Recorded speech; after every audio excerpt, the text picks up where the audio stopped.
is Lebohang Masango, and I will be moderating this panel discussion today.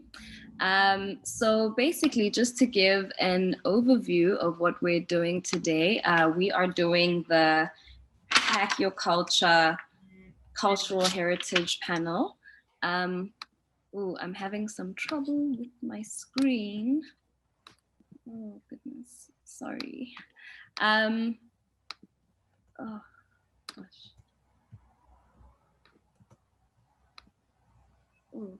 Pardon me, everyone, just having a little bit of, yes, technical issues. So I'm back. So in this panel discussion, we're going to be exploring the different ways in which cultural heritage education can be reimagined and transformed to be more attractive and exciting for younger audiences. So this panel will look at the key insights and challenges from those working at the forefront of the space. So firstly, on our panel, we've got Blessing Mawire. Blessing, can you say hi to us? Hello, Lebo, and good afternoon to everyone. My name is Blessing. Hi, Blessing. Hi, Blessing.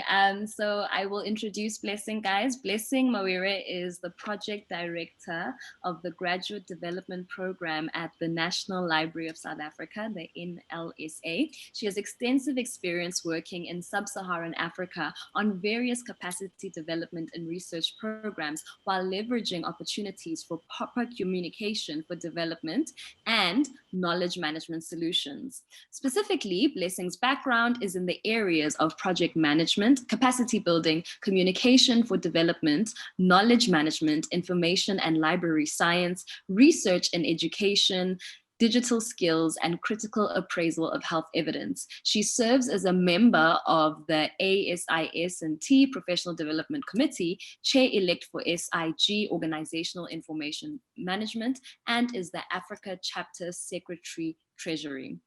So Blessing, welcome today. She's representing the National Library of South Africa. Next up on our panelists, we have got Julia Norrish. Julia, can you please pop up and say hi for us? Hi, everyone. Thanks for joining. Hi, Julia. Everyone, Julia is a book lover and publisher passionate about increasing access to the joys and benefits of reading to all, especially young children. She's the executive director at Book Dash, a South African social impact publisher where she oversees the creation, translation, print, and distribution of uniquely African picture books. Book Dash believes that every child should own 100 books by the age of 5. To that end, the nonprofit organization harnesses the power of creative volunteers and fast-paced content creation model to publish new books in just 12 hours and share these freely with the world.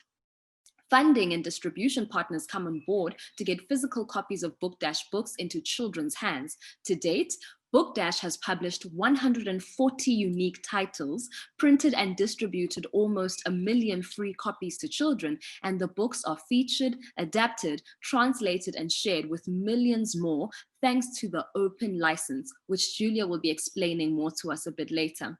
Julia's previous experience includes other open license publishing projects in the healthcare and literacy fields, as well as managing education-based outreach projects and reading clubs in impoverished communities. Book Dash is a previous Open Publishing Awards winner for open content. So that wonderful, wonderful organization, which is Book Dash, will be represented in the form of Julia. So Julia, welcome. Thank you for joining this panel. And next up, we've got Stefanie Kastner. Stefanie, can you pop up and say hi for us, please? Hi, I'm very excited to be part of this panel. Hi to everyone. Me too. Hi, Stefanie. So Stefanie studied librarianship and graduated with a Master of Media Research at HDM Stuttgart in Germany. She was 5 years the Director of Public Library of Stadtlohn. She worked for the Goethe-Institut as head of the Information Department in the Netherlands and Algeria, in Ivory Coast, and in Brazil. And since May 2017, Stefanie is at the Goethe-Institut Johannesburg, responsible for the information work in sub-Saharan Africa. So welcome, Stefanie, and those are our panelists for Cultural Heritage Education Reimagined today. And to everybody who is joining us, I just want to say that if you have a question, you can drop it in the Q&A box at the bottom of the screen. If you need to communicate any, technical issues that you might be having with perhaps not being able to hear us, please do put that into the chat, and the other moderators will be able to help you out. Okay, so we're going to get started with our panel. We'll start with this question. So although I've read everybody's bios and we have a sense of who everyone is, we're really interested in asking our panelists, what does your work entail and how does your organization contribute to the preservation and dissemination of cultural knowledge? So we're going to have this conversation style. So we'll start with Blessing and then go to Julia and then end off with Stefanie. All right. Blessing. Thank you, Lebo. I'm really happy to be here, first of all, and I'm coming in as a project director for the Graduate Development Program at the National Library of South Africa. And for those who might not know the National Library of South Africa, I'll give a brief background, especially concerning what our role is in terms of preserving culture and our heritage. The National Library of South Africa is the only national library in the country, and our mandate really focuses on preserving our literary works, our culture for future generations. The National Library has been in existence for the past 200 years, so that's a long time, and we are continuing to see the benefits because right now we have access to what was produced in 1818 and even before that, and it's impactful in our societies now. And our focus is to make sure that whatever culture and heritage literary works we have produced now will still be accessible and available in the future, in the next 100 years. So we do actually have a specific program called Preservation and Conservation, where we preserve everything that we receive. So one of the legal obligations of anyone who writes in South Africa or about South Africa is to make sure that you deposit your work with us, whether it's a book or any other literary work. You need to deposit with the National Library of South Africa. It's one of the legal deposit entities. And we make sure that it's accessible to the public, to the nations, but also that it's preserved for futures. So that's our main role as the National Library of South Africa. And that distinguishes us from any other public libraries that you might see. Yes, we do make provision for the public to come in and make use of our spaces, but our main focus is the preservation side.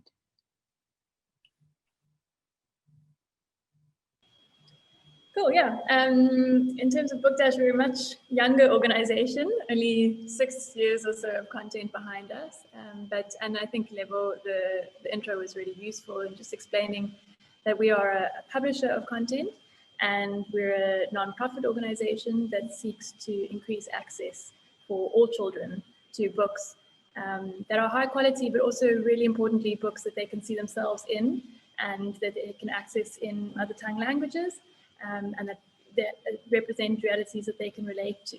And the way that we do that is we've reimagined the publishing process. And so we have condensed a publishing process, which can be anywhere between 3 months and 6 years, not 6 years, sorry, a year. And we also then harness the power of creative volunteers, as everyone said. And by doing that, we vastly reduce the costs required to publish new content. And by reducing the costs and getting grant funding, because we're a nonprofit, we're able to publish books that maybe have not been traditionally viable for publishing the way market-driven publishing works. So we publish and distribute these beautiful, uniquely African books aimed at very young children, so 0 to 5 years old, bedtime stories, and that kind of thing. And that really has a dual purpose. One is to get children exposed to owning and loving books from a really young age, which is shown to be massively beneficial for their lifelong development, increased academic success, increased economic prospects, all linked to the early exposure to books. But the other aspect of it is that for children to see themselves represented in books and see their languages valued and read to and experiencing positive interactions early on with their language and their cultural heritage, we're also instilling a sense of value to the young children in the country. And that, I think, is as important as the exposure to literacy. And so Book Dash wouldn't be the same organization if we were distributing books that were published, in America or in the UK. And so the quality and the nature of what we produce is really important to us. And for that, we really have our volunteer creatives to thank, because they're the ones that come up with the stories and illustrate the stories and decide what are these stories that we want to tell and share with the children of our nation that aren't making their way necessarily or in the volume that they need to be through the traditional publishing channels. And yeah, I'll talk about it a bit more, but we also publish everything we create online for free, so it can have reach beyond what we're able to raise funds to print and distribute to children.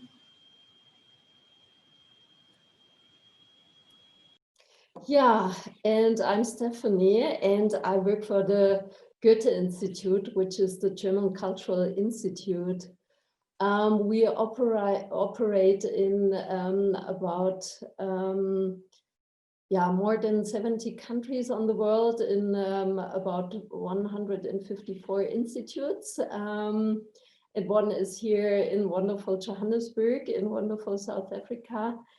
We are deeply convinced that if we share our cultures and our cultural heritages, then together we can learn a lot from each other, and we can better face the challenges that our societies are challenged with. And I'm head of the information department, so we run a lot of different projects in relationship with media pedagogy, media literacy, reading promotion, access to information, access to skills. We also run a lot of projects in and with gaming, coding, and robotic, and distribution of information in general. So that's what I'm doing. Thank you for introducing all of the incredible work that you're all doing. I think it's incredible that Blessing's organization, the National Library of South Africa, has been in existence for like more than 200 years.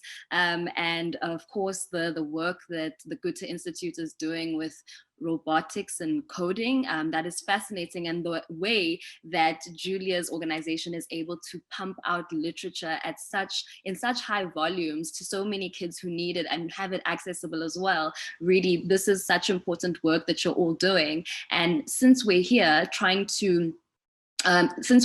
and this panel is fitting into the hackathon, we're really interested in the digital. According to We Social's report for 2020 in South Africa, they say that of a population of 58.93 million South Africans, 36.54 million of them are internet users, meaning that internet has penetrated about 62% of the country's population. So with that said, I would like to ask, and also with the COVID-19 pandemic, which has compelled society to really adapt quite quickly to working and socializing virtually, I'd like to know,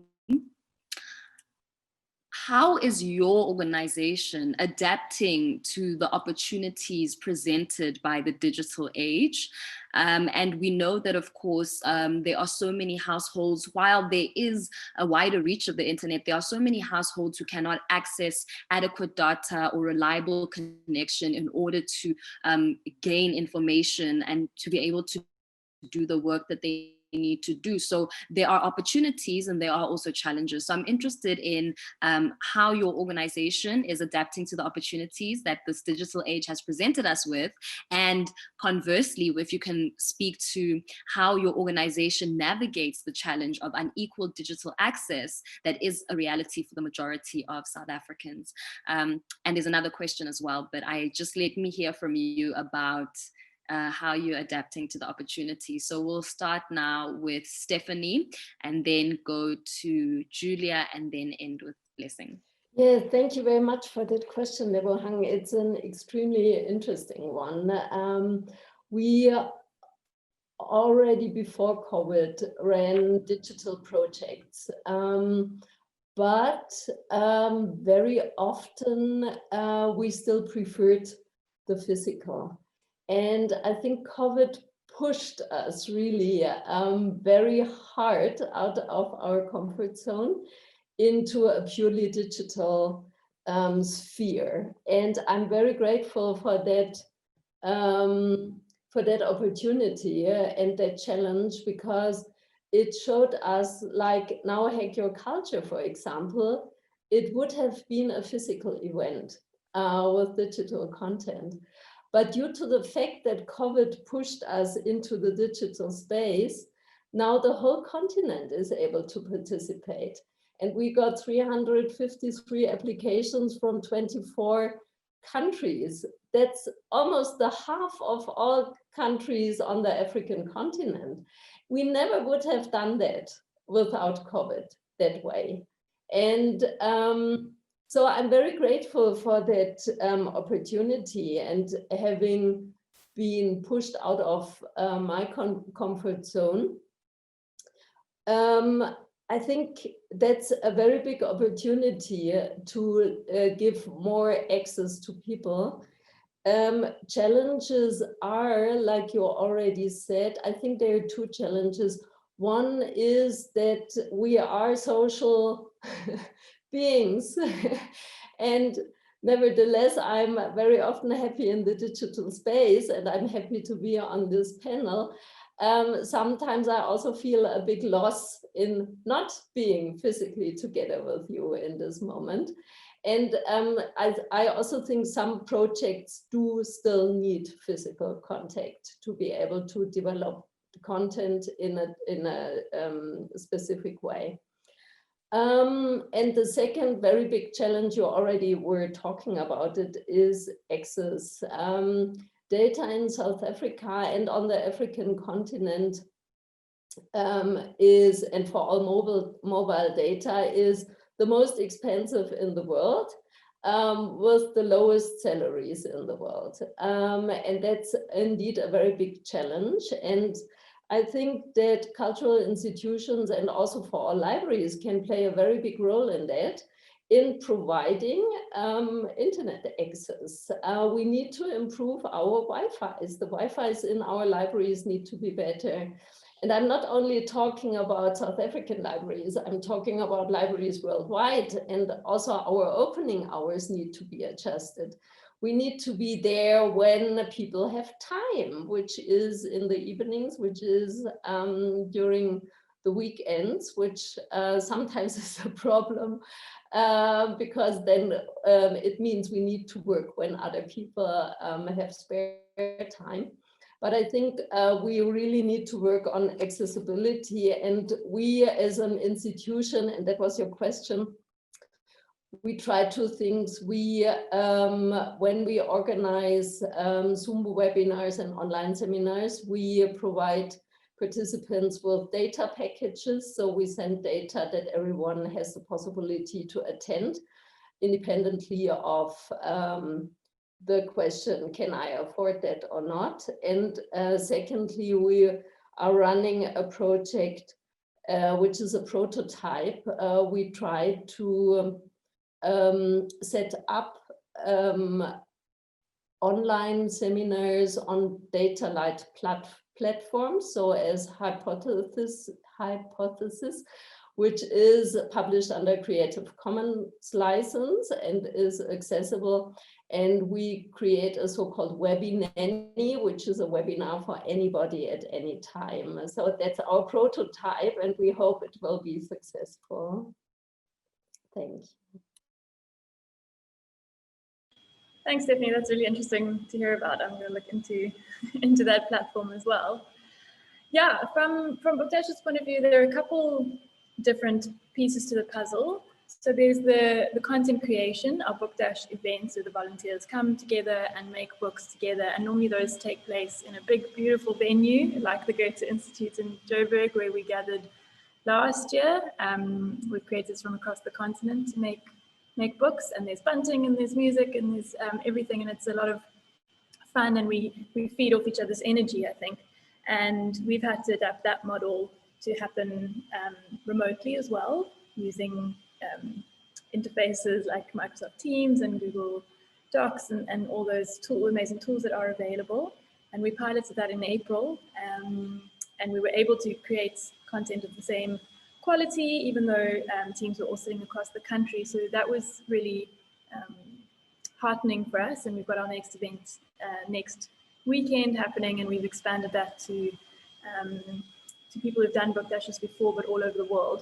And so we'll have, I think it's 8 or 9 countries represented and people working together around the world, which is also going to be amazing to taste out and see. And you know, we have less control over people's internet connections, and it's all happening in 12 hours. So stakes are quite high, but we look forward to it. And then it's about content delivery to the target beneficiaries that we want to be reading these books for free. And so Book Dash's approach has always been with a clear focus on physical books to children, because of the target age range we're targeting. It's 0 to 5 years old. So research does show that children benefit from physical books and interacting physically. They relate more to pages. They can turn part of the beauty of books is the physical skills that they develop.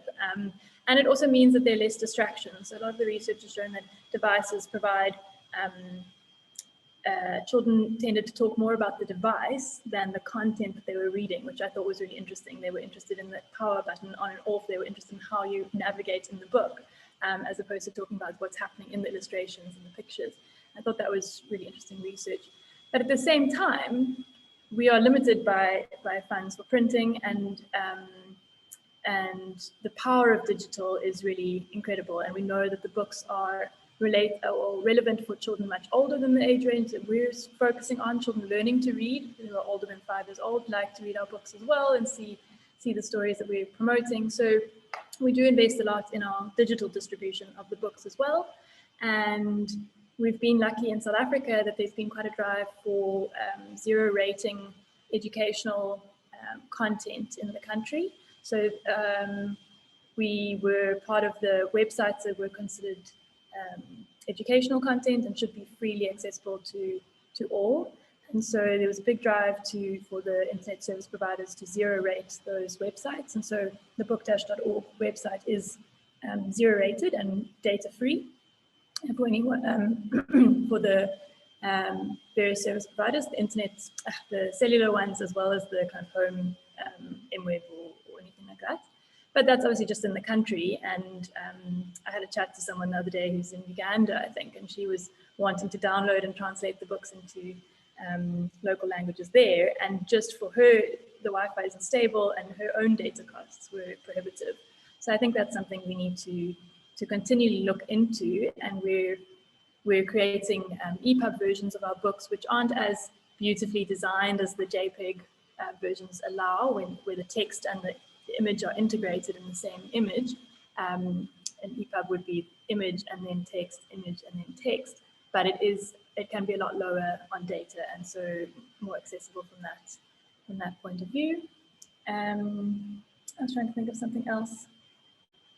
Yeah, so the data-free approach, and there are also sites where you can sponsor the data that it costs to be on your site, so you can kind of subsidize it for any users, and that's quite a cool approach as well. That's coming out in South Africa because of COVID-19. I think people got pushed to how can they attract people to their site without the threat of using too much data. So between that and really having quite a strong focus on physical distribution of books at the age range we're targeting, that's how we're adapting to this day and age of digital.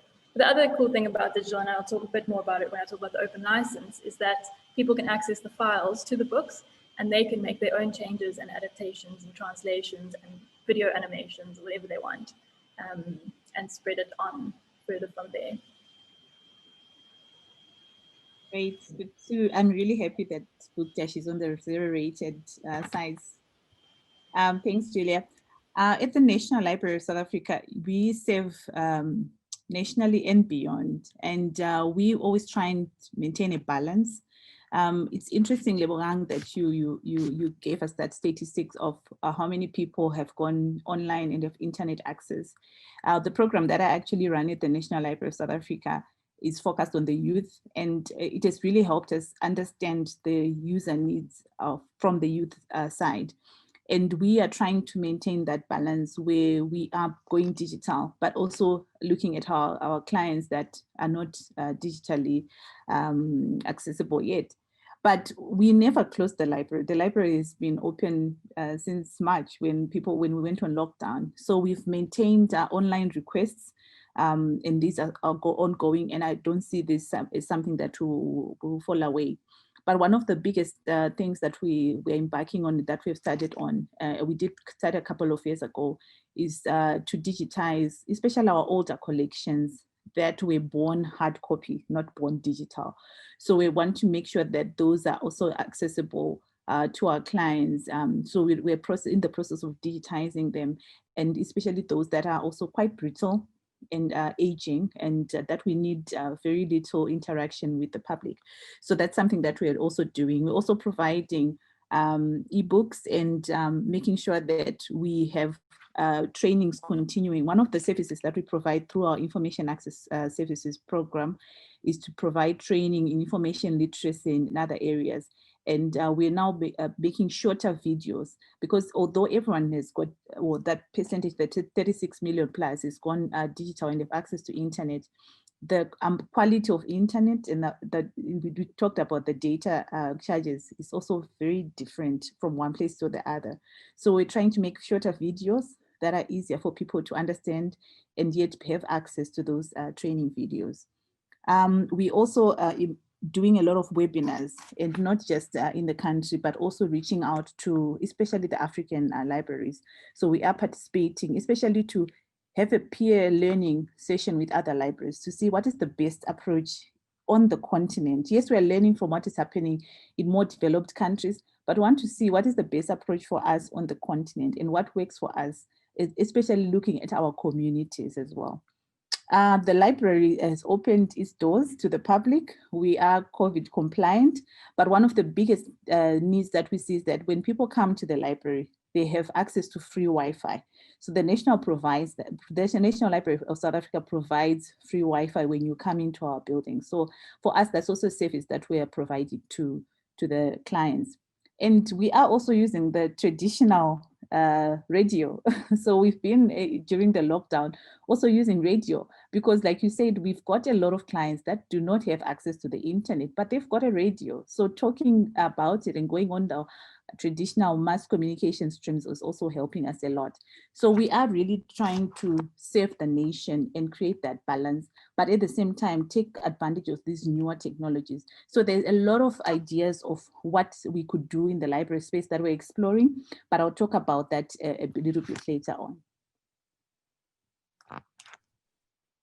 Thank you so much for your responses. I think what I absolutely love about everything you've all said is that it just seems like it's really rooted in care about people and a serious desire to see people being able to engage with books, engage with learning, engage with knowledge. And all of your organizations have been so wonderful in really preempting people's needs. You know, as Blessing says, working with the radio, which really is a big medium of communication in South Africa, and information as well, preempting people's needs and ensuring that you can meet them where they are. That is a wonderful thing. And so that then brings me to the next question. So you've already all kind of said how it is that you have manage the fact that there is unequal digital access, but I'm interested, what other challenges are you facing as an organization that maybe doesn't have to do with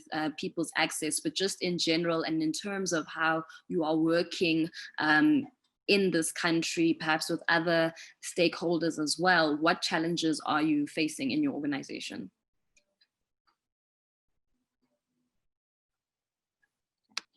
So maybe I'll give it a go first, Lebo.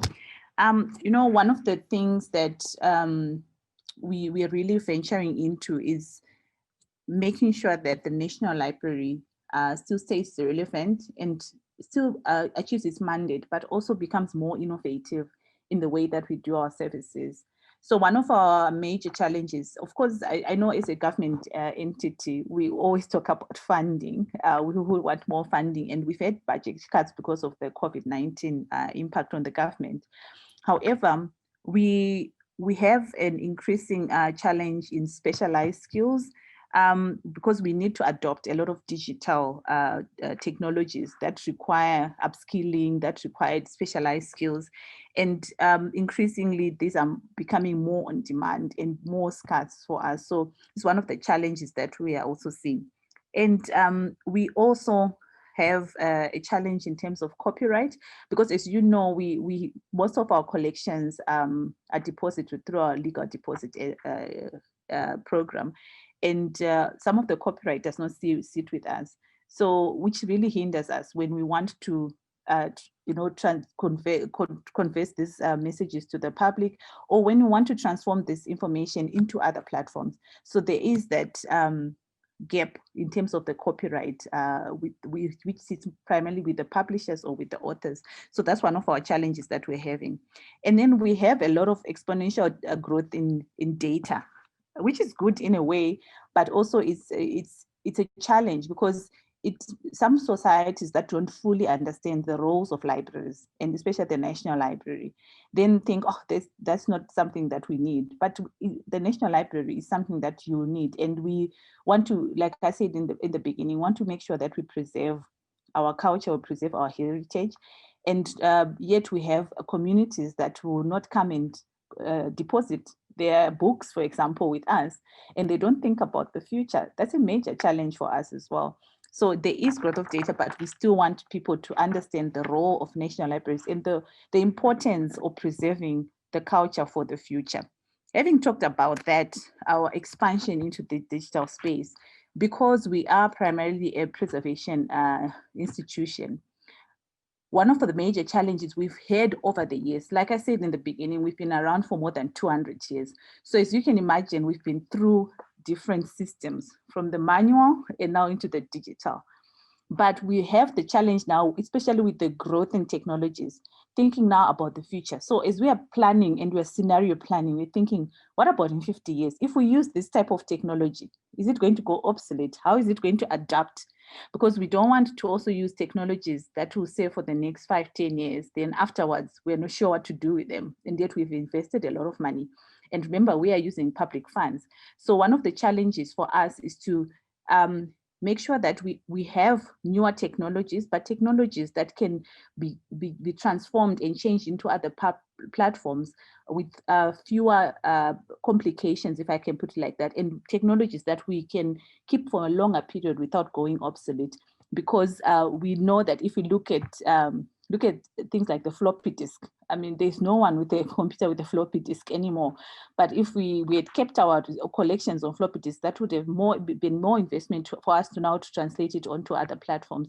So that's one of the challenge that we actually also have at the National Library.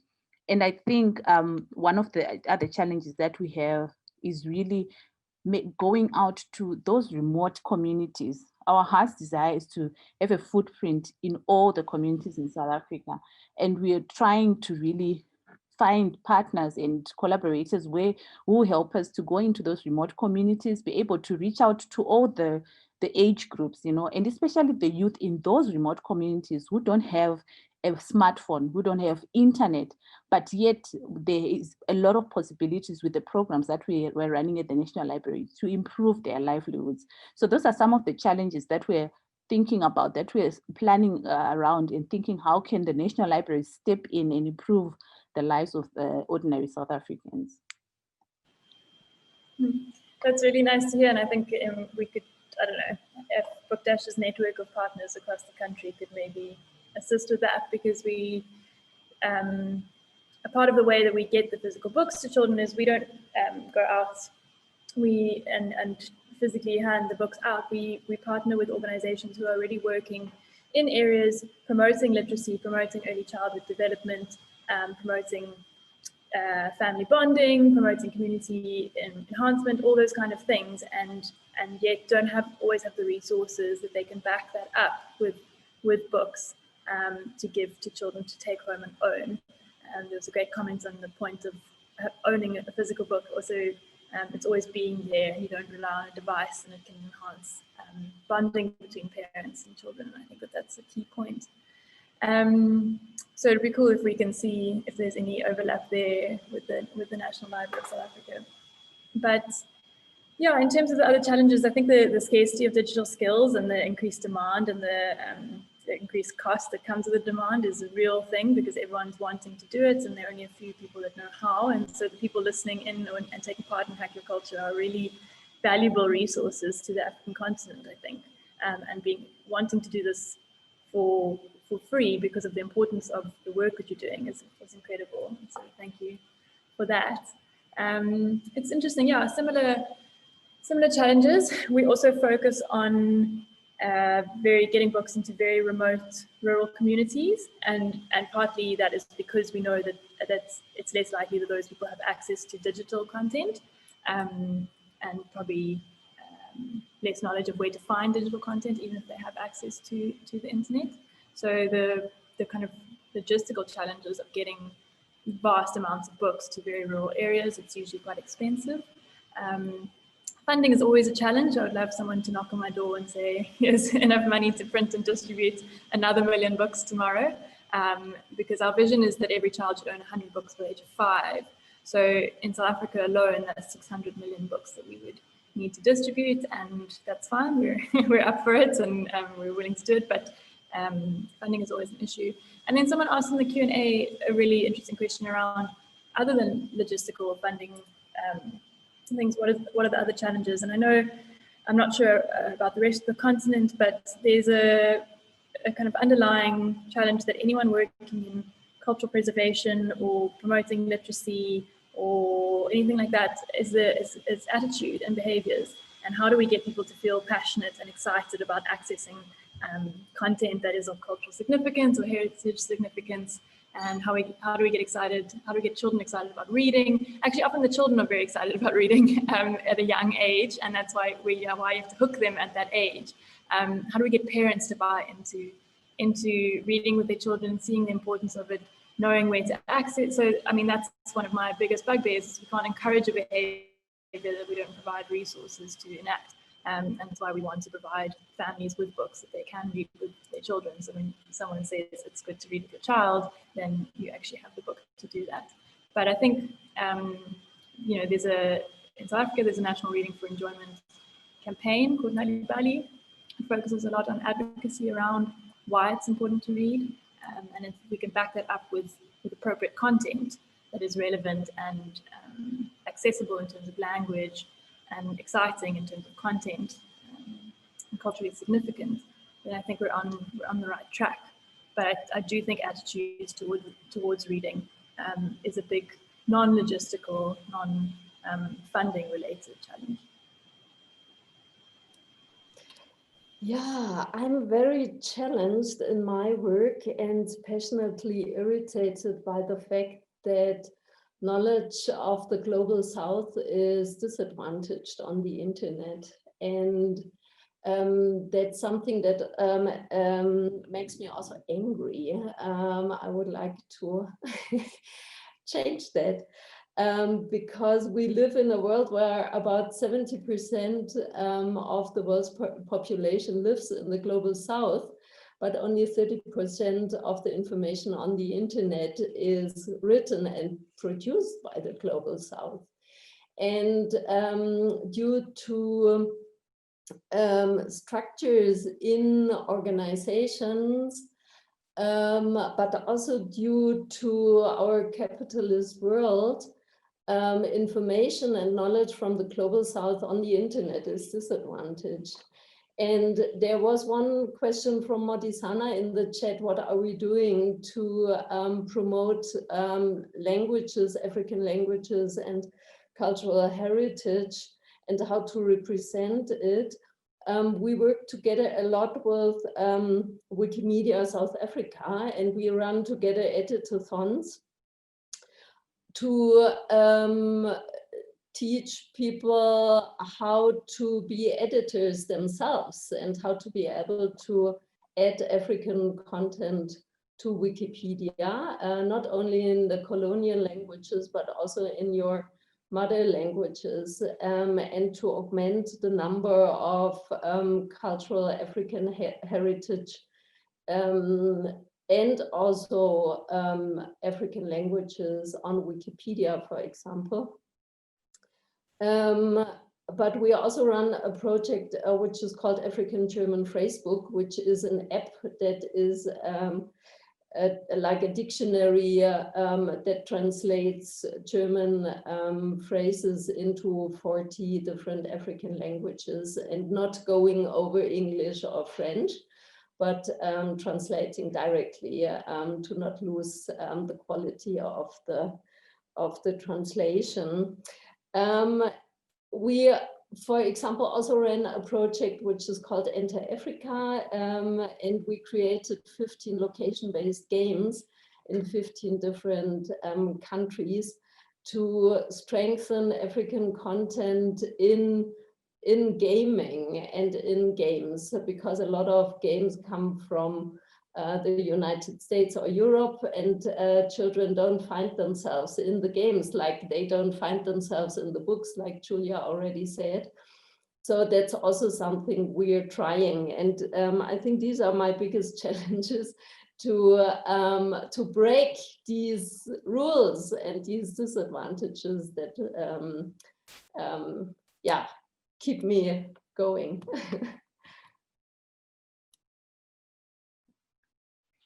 Thank you for your inputs, panelists. I can see that we're about to run out of time, so I just want to make sure that we do get to the audience questions, just so that they can get as much as they can from this panel. So we have a great question from Dion Scooter. I hope I pronounced your surname correctly. I really do. Please forgive me. So his really great question, I'm just searching for it quickly, is, there it is. How do you manage copyright issues that occur where traditional works are digitized? And I guess that is a question that would go straight to Blessing in that case. But if it is relevant for the other panelists, please do jump in after Blessing gives us her response. Thank you, Deborah, and thank you for the question. Right now for us, like I said earlier, it's really been a challenge, especially for our newer collections. However, if you look at the South African Copyright Bill, we are still using the 1978 bill, and we're hoping that the new amendment bill will be passed through Parliament soon.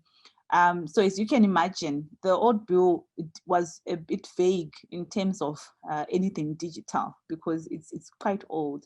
So that's been a really big challenge for us. However, because we're an older institution, we're able to digitize the collections that are out of copyright and make sure that those are accessible. So like I said, it's one of our main priority areas, and it's an ongoing project.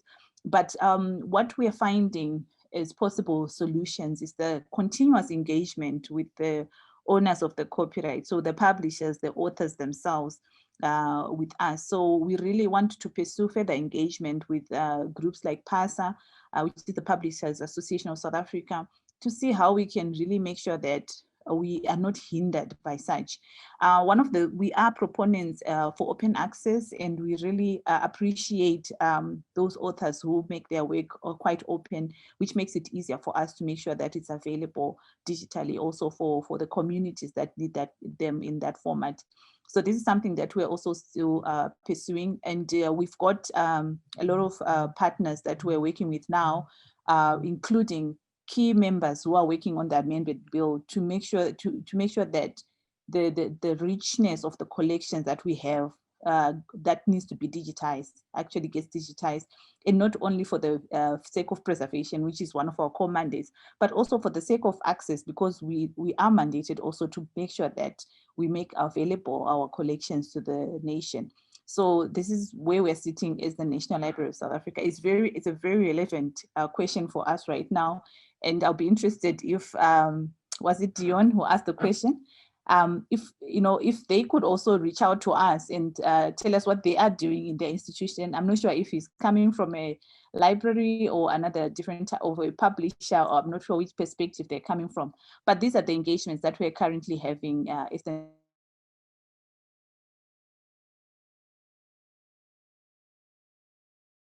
Well, thank you, Lebo.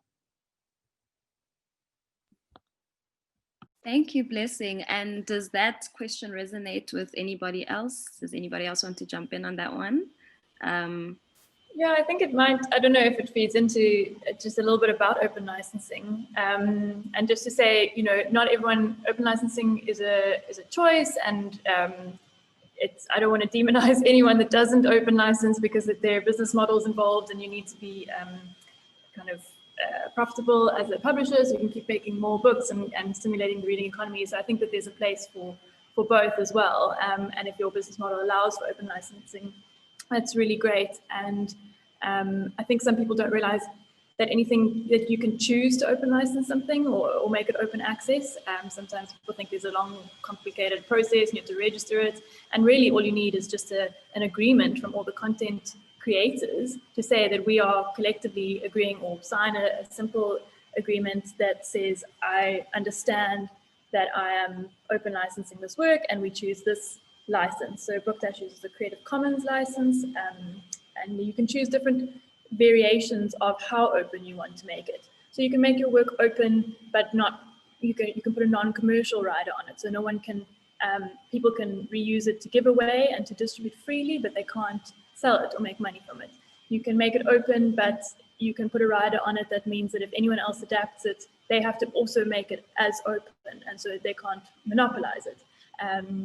And so there are different versions, and if you go to creativecommons.org, I think it is, you can see different variations of open licensing, and that's what we use, but there are different sites as well that provide more information around open licensing, and software development has different standards and things as well. But yeah, I think I really liked Stefanie's comment around 70% of the population living in the global south, but only 30% of the content coming from there. And I think one thing that I'd just like to mention is that because of the open license that Bookdash has used and the quality that our amazing creative volunteers are able to produce in 12 hours, when people are looking for free children's books on the internet, ours come up time and time and time again. And the people searching are often from the US and the UK or Australia, or what we would think of as more economically developed countries. And it's less likely that publishers in those countries are using an open license because they have more buyers. They don't need to use an open license. The traditional publishing models work.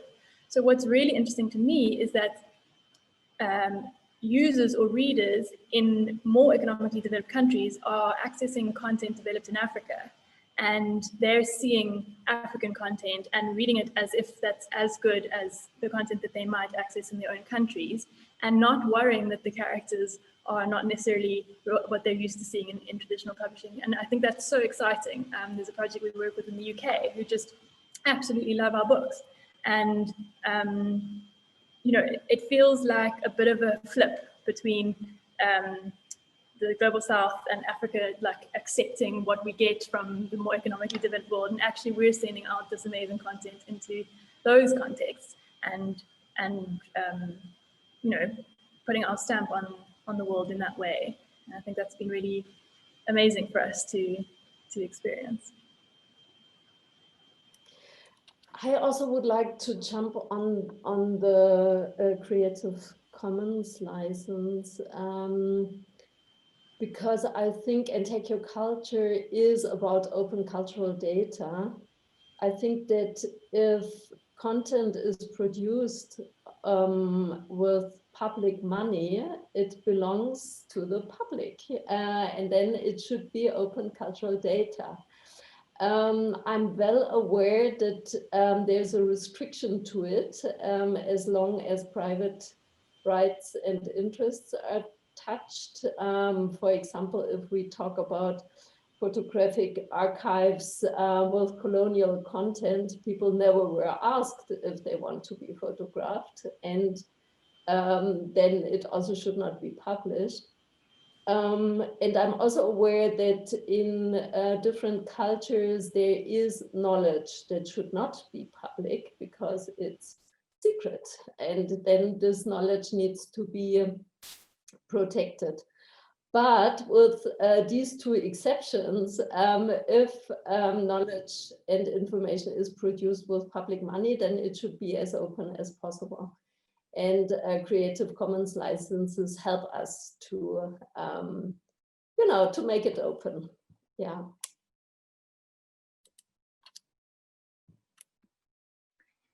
Thank you, panelists, for all of your inputs and for explaining, you know, common creatives and the open licenses. What I'd like to ask now is that we are going to close off with just one more question, and we'll have this question and also just we'll wrap up as well. So this is from Kianu Mabalane. He says, thank you to the panel and Hack Your Culture for organizing team for hosting this event. Cultural preservation is a huge feat to take on. It's undeniably a serious discussion and action point in creating a culturally inclusive society. I wonder, however, what are the social and community challenges you face in fulfilling the mandates of Book Dash, Goethe-Institut, and the NLSA initiatives besides the infrastructural issues? So we'll go Stefanie, Julia, Blessing, and if I can also have your wrapping up comments along with that as well. Thank you. I'm not sure, I'm sorry if I got the question right. So it's about challenges. Sorry, I did not get it. Maybe someone else would like to start. Okay. Then I can follow. Okay, anyone else can start. So I think the question is mainly asking about the challenges, I suppose, around social and community engagement, perhaps from the people who should be engaging the space itself. What are the challenges in working with those people? Okay, cool, I can start. Yeah, thank you very much for the question, because I think it's a very, very important one. And I think we in libraries very often face the problem and the challenge that people who are disadvantaged in communities, they don't feel welcome in libraries, or they don't feel at home in libraries. And I think we need to have more social work in libraries, and for all inclusive librarians, which means librarians who are part of the community themselves, or are very open to the community leaders and actively collaborating with the community. So I think a challenge is access, but access in the way that, not in the way of opening hours, but in the way that someone feels welcome. And that librarians, and I'm talking mostly of public libraries and school libraries, are welcoming, and that they have an understanding of the community they live in, and an understanding of the challenges of the community they work in. So I think, and it's also a question of professional ethics. What is my attitude towards my work and the community I live and work in? And I think that's something that needs to be taught at university to young librarians, to understand that they are serving. It's a serving profession. They are serving the community they work in. And yeah, I think that's a very big challenge we are facing.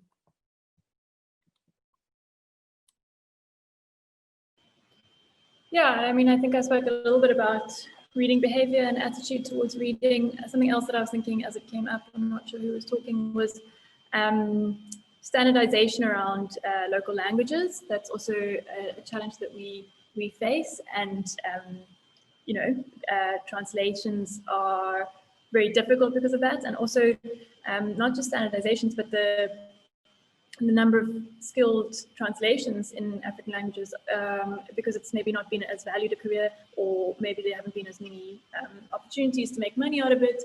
We sit with a situation where we've got an amazing group of very select African language translators, and it would be great to see more, that growing, but that can only grow if there are more opportunities to make money out of it. And I'm not talking about business contractual kind of translation. It's literary translation is an art of its own, and as important as the writing of the book.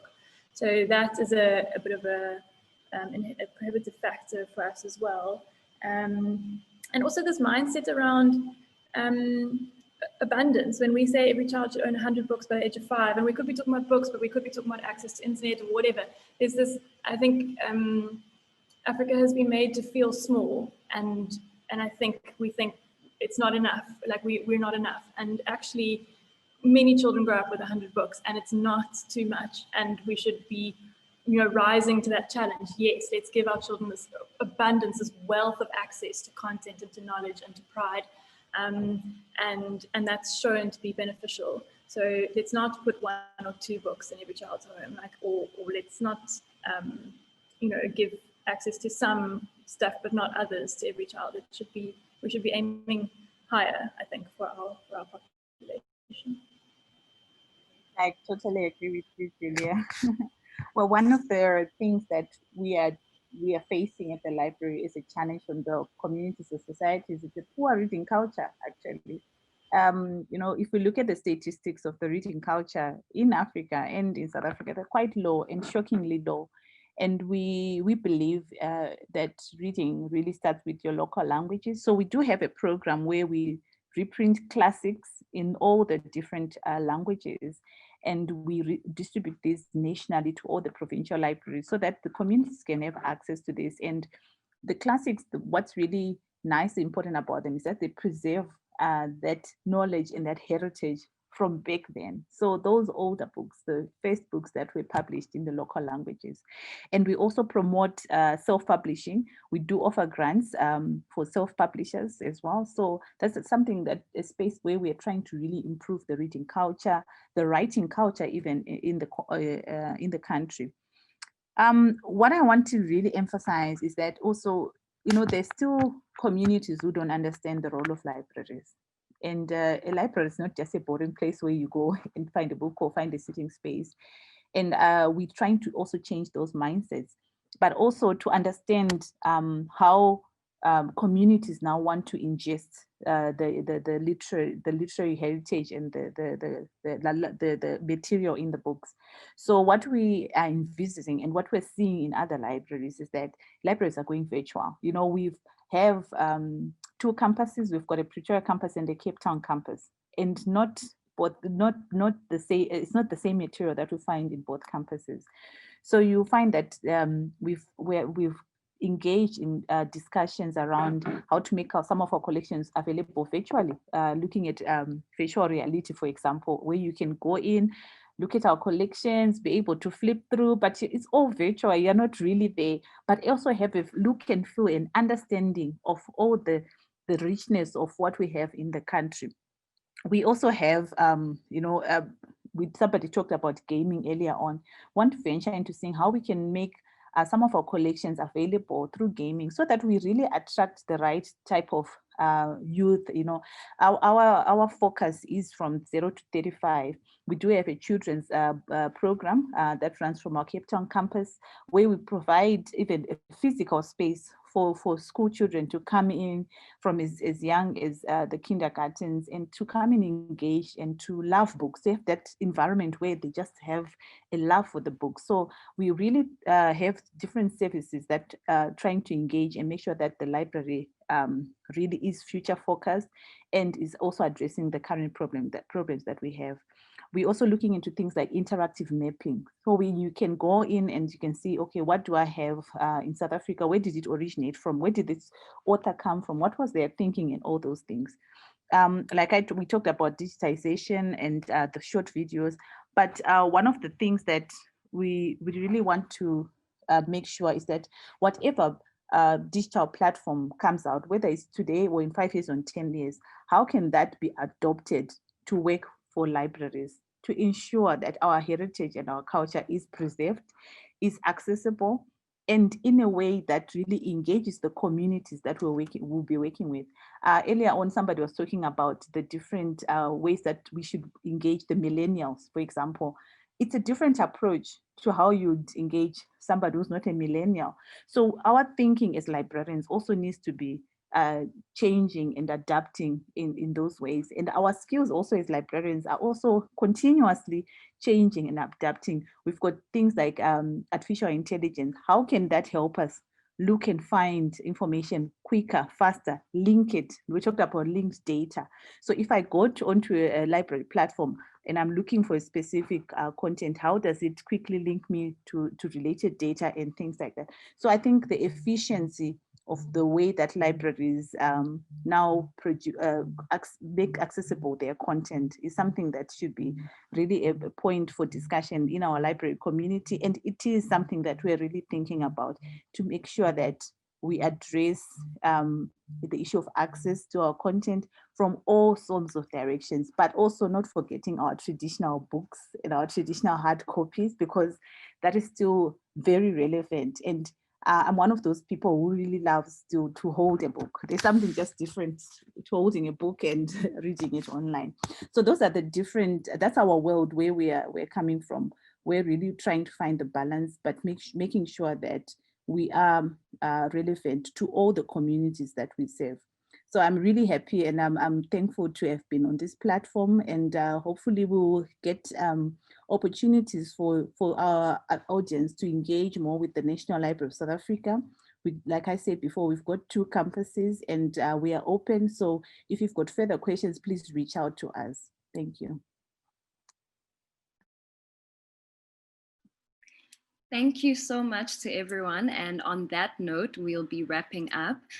There are people who've contributed, and thank you for all your contributions. I think the wonderful thing about the fact that the hackathon is still going on is that you have, Julia, Stefanie, and Blessing here. If there are ideas, if you'd like to connect with them, these are the representatives of these incredible organizations, and I think you'd be able to do so. And thank you all for your time. Thank you for your insightful responses. And mostly, thank you for the work you do. Thank you for caring about literacy. I grew up absolutely loving books, and I still do now. And it's because of the amazing people like yourselves who ensure that children are able to dream and imagine using literacy. So thank you so much for your presence here today. And with that, I would like to close this panel. Thank you to everyone for participating and being with us. And I hope you enjoy your afternoon.